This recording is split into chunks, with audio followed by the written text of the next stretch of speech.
ನಮಸ್ಕಾರ. ಇದು ಸುದ್ದಿ ವಿಶ್ಲೇಷಣೆ. ನಾನು ಶಶಿಧರ್ ಭಟ್. ಇದು ನನ್ನ ಡಿಜಿಟಲ್ ವಾಹಿನಿ ಸುದ್ದಿ ಟಿವಿ. ಭಾರತದ ಸ್ವಾತಂತ್ರ್ಯೋತ್ತರ ರಾಜಕಾರಣ, ಸಾಮಾಜಿಕ ಬದುಕು ಇದನ್ನು ವಿಂಗಡಿಸಿ ಎರಡು ಪ್ರಮುಖ ಹಂತವನ್ನಾಗಿ ವಿಂಗಡಿಸಿ ನೋಡೋದು ಸಾಧ್ಯ ಇದೆ. ಅಂದರೆ ಸ್ವಾತಂತ್ರ್ಯ ಬಂದ ಸಂದರ್ಭದಿಂದ ಸುಮಾರು 80ರ ದಶಕದವರೆಗೆ ಭಾರತದ ರಾಜಕಾರಣ ಒಂದು ರೀತಿ ಇತ್ತು. 80ರ ದಶಕದ ನಂತರ ಅದು ಬೇರೆ ರೂಪವನ್ನು ಪಡೆಯಿತು.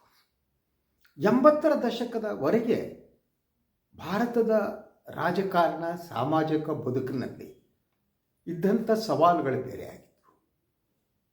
ಸ್ವಾತಂತ್ರ್ಯ ಬಂದ ಮೊದಲ ಬಜೆಟ್ ಇದೆಯಲ್ಲ, ಇಂಡಿಯಾದ ಬಜೆಟ್, ಅದು ಎಷ್ಟು ಗೊತ್ತಾ? 500 ಕೋಟಿ ರೂಪಾಯಿಗಳು ಮಾತ್ರ. ಈ ದೇಶದಲ್ಲಿ ಒಂದು ಗುಂಡು ಪಿನ್ನನ್ನು ಕೂಡ ಉತ್ಪಾದನೆ ಮಾಡುವ ಸ್ಥಿತಿ ಇರಲಿಲ್ಲ. ಅಂಥ ಸಂದರ್ಭದಲ್ಲಿ ಆಹಾರದ ಕೊರತೆ ಇತ್ತು. ನಾವು ಆಹಾರಕ್ಕಾಗಿ ಬೇರೆ ದೇಶಗಳತ್ತ ನೋಡಬೇಕಾಗಿತ್ತು. ನಮ್ಮಲ್ಲಿ ಉತ್ಪಾದನೆಯಾಗ್ತಾ ಇದ್ದಂಥ ಆಹಾರ ಭಾರತೀಯರ ಹೊಟ್ಟೆ ತುಂಬುವುದಕ್ಕೆ ಸಾಕಾಗ್ತಿರಲಿಲ್ಲ. ಅಂತಹ ಸವಾಲುಗಳು, ಆ ಸವಾಲುಗಳ ಸಂದರ್ಭದಲ್ಲಿ ಬಹಳ ಮುಖ್ಯವಾಗಿ ನೀವು 60ರ ದಶಕದ ನಂತರ ಬಂದರೆ ಬಡತನ ನಿರ್ಮೂಲನೆ, ಭಾರತೀಯರಿಗೆ ಎಟ್ಲೀಸ್ಟ್ ಮನೆ ಒದಗಿಸುವಂಥದ್ದು, ರೋಟಿ ಕಪಡಾ ಅವರ್ ಮಖಾನ್ ಅನ್ನುವ ಒಂದು ಘೋಷಣೆ ಇಂದಿರಾ ಗಾಂಧಿಯವರು ತಂದದ್ದಾಗಲ್ಲ. ಯಾಕೆಂತಂದರೆ ಇದು ಬಹಳ ಮುಖ್ಯವಾದ ಅಂಶ ಆಗಿತ್ತು. ಒಂದು ಕಡೆ ಅಭಿವೃದ್ಧಿ, ಇನ್ನೊಂದು ಕಡೆ ಕನಿಷ್ಠ ಸೌಲಭ್ಯ, ಅದರ ಜೊತೆಗೆ ಸಮಾನತೆ. ಸೊ ಇಂತಹ ಸವಾಲುಗಳ ನಡುವೆ ದೇಶ ಇತ್ತು.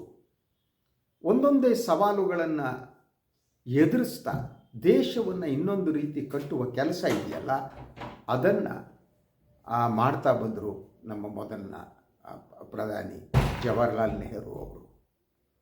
ಇಂದಿರಾ ಗಾಂಧಿಯವರು ಅದನ್ನು ಮುಂದುವರಿಸಿದರು.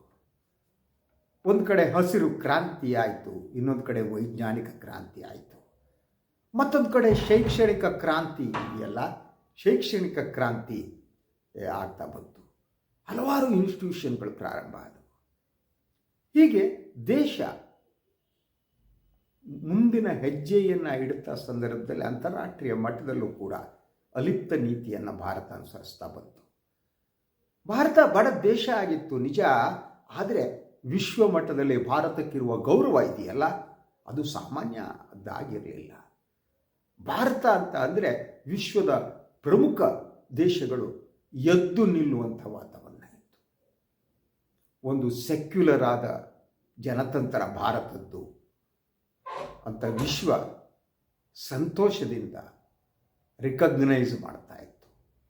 80ರ ದಶಕದ ಯಾವಾಗ ಬದಲಾಯಿತು ಗೊತ್ತಾ ನಿಮಗೆ? ಬಾಬ್ರಿ ಮಸೀದಿಯ ಉರುಳಿಸುವುದರಿಂದ ಇದ್ದಕ್ಕಿದ್ದ ಹಾಗೆ ದೇಶದಲ್ಲಿ ರಾಜಕೀಯ ಮತ್ತು ಸಾಮಾಜಿಕ ಆದ್ಯತೆಗಳು ಬದಲಾದವು.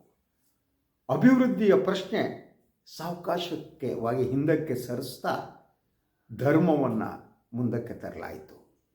ಸಮಾಜವನ್ನು ಒಡೆಯುವುದೇ ರಾಜಕಾರಣದ ಮೂಲ ಮಂತ್ರ ಆಯಿತು. ಆಗ ಪ್ರಾರಂಭವಾದ್ದೇ BJP ಸಂಘ ಪರಿವಾರದ ಬಹುಸಂಖ್ಯಾಕ ರಾಜಕಾರಣ. ಈ ಬಹುಸಂಖ್ಯಾಕ ರಾಜಕಾರಣ ಹೇಗೆ ಅಂತಂದರೆ, ಬಹುಸಂಖ್ಯಾತರಲ್ಲಿ ಒಂದು ಭಯವನ್ನು ಸೃಷ್ಟಿಸುವುದು, ಅಲ್ಪಸಂಖ್ಯಾತರನ್ನು ತೋರಿಸಿ ಅಲ್ಪಸಂಖ್ಯಾತರಲ್ಲಿ ಬಹುಸಂಖ್ಯಾತರ ಭಯವನ್ನು ಹುಟ್ಟಿಸೋದು. ಈ ರಾಜಕಾರಣವನ್ನು ಬಾಬ್ರಿ ಮಸೀದಿಯನ್ನು ಕೆಡಗುವ ಮೂಲಕ BJP ಸಂಘ ಪರಿವಾರ ಪ್ರಾರಂಭ ಮಾಡಿತು. ಅದು ಆಗ್ತಾ ಆಗ್ತಾ ದಟ್ 2000 ಇಸ್ವಿ ದಾಟ್ತಾ ಇದ್ದಾಗೆ ಗುಜರಾತ್ನಲ್ಲಿ ಹೊಸ ಪ್ರಯೋಗವನ್ನು ಪ್ರಾರಂಭ ಮಾಡಲಾಯಿತು. ಅಲ್ಲಿ ಆ ಹೊಸ ಪ್ರಯೋಗದ ಬೀಜ ಬಿತ್ತಿದವರೇ ಇಂದಿನ ಪ್ರಧಾನಿ ನರೇಂದ್ರ ಮೋದಿ, ಅಮಿತ್ ಶಾ ಆ್ಯಂಡ್ ಕಂಪನಿ. ಹೀಗೆ ಅಲ್ಲಿಂದ ಆದ್ಯತೆಗಳನ್ನು ಬದಲಾಯಿಸ್ತಾ ಭಯವನ್ನು ಸೃಷ್ಟಿಸ್ತಾ ರಾಜಕಾರಣ ಇನ್ನೊಂದು ದಿಕ್ಕಿಗೆ ಹೊರಳಿತು. 2000 ಇಸ್ವಿಯ ಹೊತ್ತಿಗೆ ಮೊದಲು ಪ್ರಾರಂಭ ಆಗಿ ನಾನು ಏನಂದೆ ಈ ಗುಜರಾತ್ ಪ್ರಯೋಗ ಅನ್ನಿ, ಆಗ ಯು ಸಿ ದಟ್ ಈ ದೇಶದ ಅಲ್ಪಸಂಖ್ಯಾತರನ್ನ ಗುರಿಯಾಗಿಸಿದ ರಾಜಕಾರಣ ಪ್ರಾರಂಭ ಆಯಿತು. ನಿಮ್ಗೆ ಹೇಳಿದೆ ನೋಡಿ, ಭಯ ಹುಟ್ಟಿಸೋದು ಅಂತ.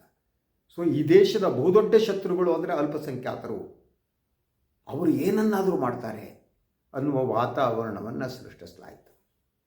ಅದಾದ ಮೇಲೆ ಈ ಭಯವನ್ನು ಸೃಷ್ಟಿಸ್ತಾ, ಈ ಅಲ್ಪಸಂಖ್ಯಾತ ಭಯವನ್ನು ಸೃಷ್ಟಿಸ್ತಾ ನಂತರ ಪಾಕಿಸ್ತಾನ ಏನಿದೆಯಲ್ಲ, ಪಾಕಿಸ್ತಾನವನ್ನು ಟಾರ್ಗೆಟ್ ಮಾಡ್ತಾ, ಪಾಕಿಸ್ತಾನದ ಬಗ್ಗೆ ಮಾತನಾಡ್ತಾ ಬಹುಸಂಖ್ಯಾತರನ್ನು ಒಗ್ಗೂಡಿಸುವ ಕೆಲಸ ಪ್ರಾರಂಭ ಆಯಿತು. ಸೊ ಇದು ಬೆಳೀತಾ ಬಂತು. ಪಾಕಿಸ್ತಾನ ಪ್ರತಿ ಚುನಾವಣೆಯಲ್ಲಿ ಪಾಕಿಸ್ತಾನ ಇಶ್ಯೂ ಆಗ್ತಾ ಬಂತು. ಭಾರತದ ಒಂದು ದೇಶ ಪ್ರತಿ ಕ್ಷಣ ಪಾಕಿಸ್ತಾನವನ್ನು ನೆನಪು ಮಾಡಿಕೊಳ್ಳುವ, ಪಾಕಿಸ್ತಾನದ ಜಪ ಮಾಡುವ, ಅಲ್ಪಸಂಖ್ಯಾತರ ಬಗ್ಗೆ ಮಾತನಾಡುವ ಸ್ಥಿತಿಯನ್ನು ನಿರ್ಮಿಸಲಾಯಿತು. ಇದೆಲ್ಲವೂ ಉದ್ದೇಶಪೂರ್ವಕವಾಗಿ ಆಗದ್ದೆ. ಹಾಗೆ ಆಗ್ತಾ ಪಾಕಿಸ್ತಾನ ಅಂಥೇಳಿ ಪ್ರಾರಂಭ ಆಯಿತು. ಅದು ಆಪರೇಷನ್ ಸಿಂಧೂರದವರೆಗೆ ಬಂತು. ಆಪರೇಷನ್ ಸಿಂಧೂರದ ಪರಿಣಾಮಗಳೇನು ಅನ್ನೋದು ನಾನು ವಿಶ್ಲೇಷಣೆ ಮಾಡೋಕ್ಕೆ ಹೋಗಲ್ಲ, ಆಯಿತಾ. ಆಪರೇಷನ್ ಸಿಂಧೂರ ಯಶಸ್ವಿಯೋ ಹೌದು ಅಲ್ಲೋ ಅಂತ.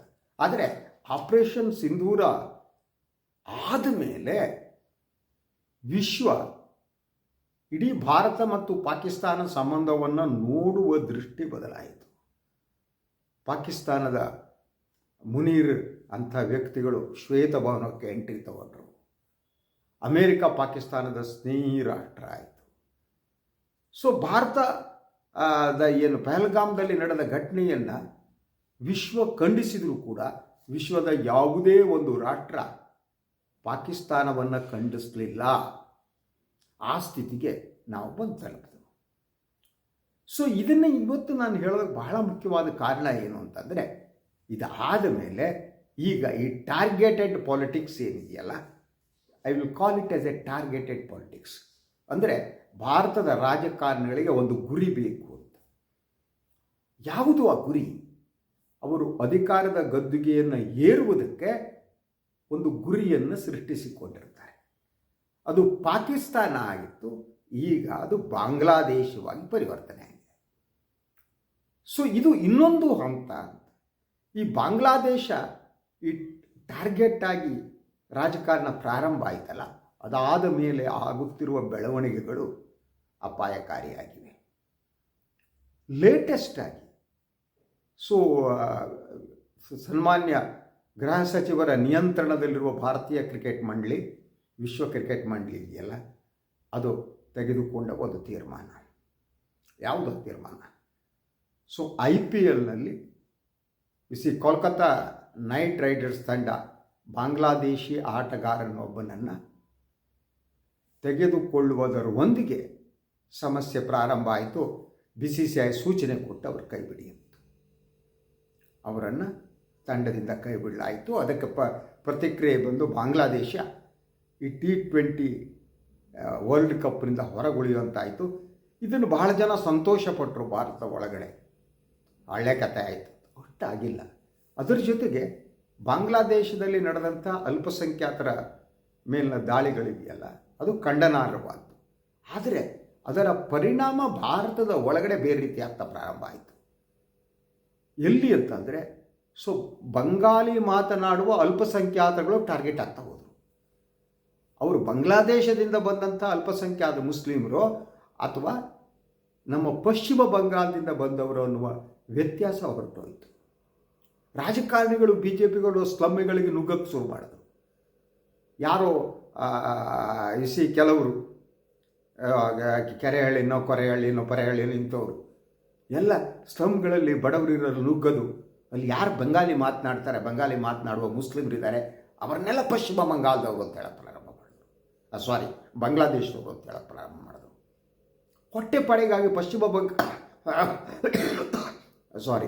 ಹೊಟ್ಟೆಪಾಡಿಗಾಗಿ ಪಶ್ಚಿಮ ಬಂಗಾಳದಿಂದ ಬಂದಂಥವರು ಕೂಡ ಬಾಂಗ್ಲಾದೇಶಿಯರು ಅನ್ನಿಸ್ಕೊಳ್ಳೋಕೆ ಪ್ರಾರಂಭ ಆಯಿತು. ಬಾಂಗ್ಲಾದೇಶಿಯರು ಈ ದೇಶದೊಳಗೆ ನುಗ್ಗಿದ್ದಾರೆ ಅಂತಾದರೆ ಅದರ ಜವಾಬ್ದಾರಿ ಕಳೆದ 10 ವರ್ಷಗಳಿಂದ ಹೆಚ್ಚು ಕಾಲದಿಂದ ಅಧಿಕಾರ ನಡೆಸುವ ಪಕ್ಷ ಅಂತ ಮಾತನಾಡೋದು ನಿಂತೋಯಿತು. ಇದನ್ನೆಲ್ಲ ನಾನು ಹೇಳ್ತಾ ಇರೋದಕ್ಕೆ ಭಾಳ ಮುಖ್ಯವಾದ ಕಾರಣ ಏನು ಗೊತ್ತಾ? ಈಗ ವಿಶ್ವಸಂಸ್ಥೆ ಏನಿದೆ, ವಿಶ್ವಸಂಸ್ಥೆ ಭಾರತ ಸರ್ಕಾರಕ್ಕೆ ಬರೆದ ಒಂದು ಪತ್ರ. ಪ್ರಾಯಶಃ ಎಂದೂ ಕೂಡ ಇಂತಹ ವಿಚಾರಗಳಲ್ಲಿ ಭಾರತದ ನಿಲುವು ಪ್ರಶ್ನಾತೀತವಾಗಿತ್ತು. ವಿಶ್ವಸಂಸ್ಥೆ ಆಗಲಿ ಯಾರೂ ಪ್ರಶ್ನಿಸುವಂತಿಲ್ಲ. ಅದು ಏನು ಆಗಿದ್ದರೆ, ಸೊ ವಿಶ್ವಸಂಸ್ಥೆಯ ಏನಿದೆ ಜನಾಂಗೀಯ ತಾರತಮ್ಯ ನಿರ್ಮೂಲನಾ ಸಮಿತಿ ಈಗ ಭಾರತಕ್ಕೆ ಒಂದು ಪತ್ರವನ್ನು ಬರೆದಿದೆ. ಏನದು? ಒಂದು, ಆಸಾಂನಲ್ಲಿ ಎಸ್ಪೆಷಲಿ ಈ ರಾಷ್ಟ್ರೀಯ ನಾಗರಿಕ ನೋಂದಣಿ NRC ಏನಿದೆ, ಆ ಸಂದರ್ಭದಲ್ಲಿ ಆ ಪ್ರಕ್ರಿಯೆಯಲ್ಲಿ ಒಂದು ಜನಾಂಗೀಯ ತಾರತಮ್ಯ ನಡೀತಾ ಇದೆ. ಎರಡನೇದು, ಬಲವಂತದ ಹೊರಹಾಕುವಿಕೆ ನಡೀತಾ ಇದೆ, ದ್ವೇಷ ಭಾಷಣಗಳನ್ನು ಮಾಡಲಾಗ್ತಾ ಇದೆ. ಸೊ ಮತ್ತು ಬಲಪ್ರಯೋಗದ ಆರೋಪ. ಈ ಆರೋಪಗಳಿಗೆ ಸಂಬಂಧಪಟ್ಟ ಹಾಗೆ ಇದನ್ನು ಪ್ರಸ್ತಾಪಿಸಿ ವಿಶ್ವಸಂಸ್ಥೆ ಕಳವಳವನ್ನು ವ್ಯಕ್ತಪಡಿಸಿದೆ. ಇದು 2026 ಜನವರಿ 19ರಂದು ಒಂದು ಪತ್ರವನ್ನು ಭಾರತ ಸರ್ಕಾರಕ್ಕೆ ಬರೆಯಲಾಗಿದೆ, ವಿಶ್ವಸಂಸ್ಥೆ ಬರೆದಿದೆ. ಅದು ಈಶಾನ್ಯ ರಾಜ್ಯಗಳಲ್ಲಿ ತಾರತಮ್ಯ ಕುರಿತು ಸ್ಪಷ್ಟೀಕರಣ ನೀಡಿ ಅಂತ ಕೇಳಿದೆ. ಭಾರತದಂತಹ ದೇಶದಲ್ಲಿ, ಗಾಂಧಿಯ ನಾಡಿನಲ್ಲಿ, ಅಂಬೇಡ್ಕರ್ ನಾಡಿನಲ್ಲಿ ಎಂದೂ ಕೂಡ ಜನಾಂಗೀಯ ತಾರತಮ್ಯ ಅನ್ನೋದು ಇರಲಿಲ್ಲ. ಜಾತಿ ವ್ಯವಸ್ಥೆ ಇತ್ತು, ಜಾತಿ ವ್ಯತ್ಯಾಸಗಳಿತ್ತು, ಇರಲಿಲ್ಲ ಅಂತಲ್ಲ, ಅಪಾಯಕಾರಿಯಾದ ಒಂದು ಸ್ಥಿತಿ ಇತ್ತು, ಅದು ನಿಜ. ಆದರೆ ಜನಾಂಗೀಯ ತಾರತಮ್ಯ ಏನಿದೆ, ವಿಶ್ವಸಂಸ್ಥೆ ಮಧ್ಯಪ್ರವೇಶಿಸುವಂತಹ ಸ್ಥಿತಿ ಇರಲಿಲ್ಲ. ಈಗ ಅದು ನಿರ್ಮಾಣ ಆಗಿದೆ. ಭಾರತದ ಒಳಗಡೆ ಜನಾಂಗೀಯ ತಾರತಮ್ಯ ಇದೆ ಅನ್ನೋದು, ಇದನ್ನು ವಿಶ್ವಸಂಸ್ಥೆ ಭಾಳ ಗಂಭೀರವಾಗಿ ಪರಿಗಣಿಸಿದೆ. ಸೊ ಈಗ ನಾನೇನು ಹೇಳಿದೆ ನಿಮಗೆ, ಈ ಟಾರ್ಗೆಟೆಡ್ ಪಾಲಿಟಿಕ್ಸ್ ಇದೆಯಲ್ಲ, ಅದರ ಪರಿಣಾಮ ಅಂದರೆ ಎಲ್ಲಿಯವರೆಗೆ ಪಾಕಿಸ್ತಾನವನ್ನು ರಾಜಕೀಯ ಕಾರಣಕ್ಕೆ ಬಳಸ್ಕೊಳ್ಳಾಗ್ತಾ ಇತ್ತು, ಈಗ ಅದು ಉಪಯೋಗ ಆಗಲ್ಲ. ಆಪರೇಷನ್ ಸಿಂಧೂರ್ ನಂತರ ಈಗ ಪಾಕಿಸ್ತಾನದ ಬಗ್ಗೆ ಜಾಸ್ತಿ ಮಾತನಾಡೋಕ್ಕೆ ಶುರು ಮಾಡಿದರೆ ಜನ ಪ್ರಶ್ನಿಸ್ತಾರೆ, ಅಲ್ರಿ ಆಪರೇಷನ್ ಸಿಂಧೂರ ಮಾಡಿದ್ವಿ, ಪಾಕಿಸ್ತಾನ ಎಲ್ಲ ಭಯೋತ್ಪಾದಕ ನೆಲೆಗಳನ್ನು ಹೊಡೆದಾಕಿದ್ವಿ, ಅಷ್ಟು ಮಾಡಿದ್ವಿ, ಶೌರ್ಯ ಅಂತ ಕೂಗಾಡ್ತಿದ್ರಲ್ಲ, ಹಾಗಿದ್ರಿ ಏನು ಕತೆ? 10 ವರ್ಷಗಳಲ್ಲಿ ನೀವು ಮಾಡಿದ್ದೇನು? ಪಾಕಿಸ್ತಾನ ಬಾಯಿ ಮುಚ್ಚಿಸಿವಿ, ಮೋದಿಯವರು ಅಧಿಕಾರಕ್ಕೆ ಬಂದ ಕೆಲವೇ ಕ್ಷಣದಲ್ಲಿ POK ನಮ್ಮದಾಗುತ್ತೆ ಎಲ್ಲ ಭಾಷಣ ಮಾಡ್ತಿದ್ದಾರೆ, ಎಲ್ಲಿ ಅಂತ ಕೇಳ್ತಾರೆ. ಆದ್ದರಿಂದ ಈ ಪಾಕಿಸ್ತಾನದ ಬಗ್ಗೆ ಹೆಚ್ಚು ಮಾತನಾಡುವ ಸ್ಥಿತಿ ಇಲ್ಲ. ಅಂದರೆ ಪಾಕಿಸ್ತಾನದ ಹೆಸರು ಇವರಿಗೆ ಮತವನ್ನು ತರ್ತಿತ್ತು, ಈಗ ಇನ್ನೊಂದು ಬೇಕು. ಸೊ ಪಾಕಿಸ್ತಾನದ ನಂತರ ಇರುವ ನಮ್ಮ ಪಕ್ಕದಲ್ಲಿರೋ ಇನ್ನೊಂದು ಮುಸ್ಲಿಂ ರಾಷ್ಟ್ರ ಬಾಂಗ್ಲಾದೇಶ. ಈಗ ಬಾಂಗ್ಲಾದೇಶವನ್ನು ಇವರೊಂದು ಅಸ್ತ್ರವನ್ನಾಗಿ ಮಾಡಿಕೊಂಡಿದ್ದಾರೆ. ಬಾಂಗ್ಲಾದೇಶದ ಈ ಅಸ್ತ್ರವನ್ನು ಬಳಸ್ತಾ ದೇಶದ ಬಹುಸಂಖ್ಯಾತರನ್ನು ಒಗ್ಗೂಡಿಸೋದು. ಅವರು ವಿಶ್ವಸಂಸ್ಥೆ ಪತ್ರ ಬರೀಲಿ, ಇಡೀ ವಿಶ್ವವೇ ಎದ್ದು ನಿಲ್ಲಿ, ಇವರೇ ತಲೆ ಕೆಡಿಸ್ಕೊಳ್ಳಲ್ಲ. ಯಾಕಂದರೆ ಇವರು ದೇಶದೊಳಗೆ ಅಧಿಕಾರ ಬೇಕು, ಕುರ್ಚಿ ಬೇಕು ಅಷ್ಟೇ. ಅದಕ್ಕೆ ಈ ಧರ್ಮ ಇಲ್ಲದೆ ಆಗಲ್ಲ ಅವರಿಗೆ. ಈ ಧರ್ಮ ಅನ್ನೋದು ಇಲ್ಲದಿದ್ದರೆ ಮುಳುಗೋಗ್ಬಿಟ್ರು ಇವರು. ಪಾಕಿಸ್ತಾನ ಅನ್ನೋದು ಇಲ್ಲದಿದ್ದರೆ ಮುಳುಗೋಗ್ತಿದ್ರು. ಈ ಬಾಂಗ್ಲಾದೇಶ ಅನ್ನೋದು ಇಲ್ಲದಿದ್ದರೆ ಮುಳುಗೋಗ್ಬಿಟ್ಟಿರ್ತಾರೆ. ಇವರು ಮುಳುಗಿ ಹೇಳೋದಕ್ಕಾಗಿ ನಾವು ಬಳಸ್ತಾ ಹೋಗೋದು. ಸೊ ಈ ಬಾಂಗ್ಲಾದೇಶದ ಇಶ್ಯೂವನ್ನು ಅವರು ಬಳಸ್ತಾ ಇರೋದು ಹಾಗೆ. ಅದಕ್ಕೆ ಮೂಲಭೂತ ಪ್ರಶ್ನೆಗೆ ಅವರು ಉತ್ತರನೇ ಕೊಡಲ್ಲ. ಇವರು ಮಾತನಾಡೋದು ನೋಡಿದರೆ ಈ ನಮ್ಮ ರಾಜ್ಯ BJP ನಾಯಕರುಗಳು ಈ ಕೆರೆಹಳ್ಳಿ ಪರೆಹಳ್ಳಿ ಅಂತವ್ರು ಹೋಗ್ಬಿಟ್ಟು ಎಲ್ಲ ನುಗ್ಗಿದ್ರಲ್ಲ ಬೆಂಗಳೂರಿನಲ್ಲಿ, ಅಲ್ಲಿ ಬಂಗಾಳಿಗಳಿದ್ದಾರೆ. ಅವರು ಪಶ್ಚಿಮ ಬಂಗಾಳದವರು ಅಥವಾ ಬಾಂಗ್ಲಾದೇಶದವರು ಅನ್ನೋದು ಗೊತ್ತಿಲ್ಲ. ಬಂಗಾಲಿ ಮಾತನಾಡೋರು ಮುಸ್ಲಿಮರು ಅಷ್ಟೇ. ಬಂಗಾಲಿ ಮಾತನಾಡುವ ಮುಸ್ಲಿಮರನ್ನ ಟಾರ್ಗೆಟ್ ಮಾಡೋದು. ಅವರು ಹಾಗಿದ್ದರೆ ಯು ಸಿ ದಟ್ ದೇಶದ ಒಳಗೆ ಅವ್ರು ನುಸುಳಿದವರು ಅಂತ ಇಟ್ಕೊಳ್ಳಿ. ಇವರೇನು ಕಡಲೆಕಾಯಿ ತಿಂದಿದ್ದೀರಾ? ಪಾಕಿಸ್ತಾನದವ್ರು 1 ತಲೆ ಹೋದ್ರೆ 10 ತಲೆ ತರ್ತೀವಿ ಅಂದವರು, 56 ಇಂಚ್ ಎದೆ ಅಂತ ಎದೆ ಕುಣಿಸ್ತವರು, ಉಳಿದಾರೋ ಇನ್ನೇನೋ ಕುಣಿಸಿದವರು. ಗಡಿ ಏನಾಗ್ತಿದೆ? ಬಾಂಗ್ಲಾದೇಶದ ಗಡಿಯಲ್ಲಿ ಯಾಕೆ ಮಾಡೋಕ್ಕಾಗಿಲ್ಲ? ಯಾಕೆ? ಈ ಪ್ರಶ್ನೆಯನ್ನು ಕೇಳುವವರಿಲ್ಲ. ಅವರಿಗೂ ಪ್ರಶ್ನೆ ಕೇಳೋದು ಬೇಕಾಗಿಲ್ಲ. ಅವ್ರಿಗೊಂದು ಇಶ್ಯೂ ಜೀವಂತವಾಗಿರೋದು ಬೇಕು.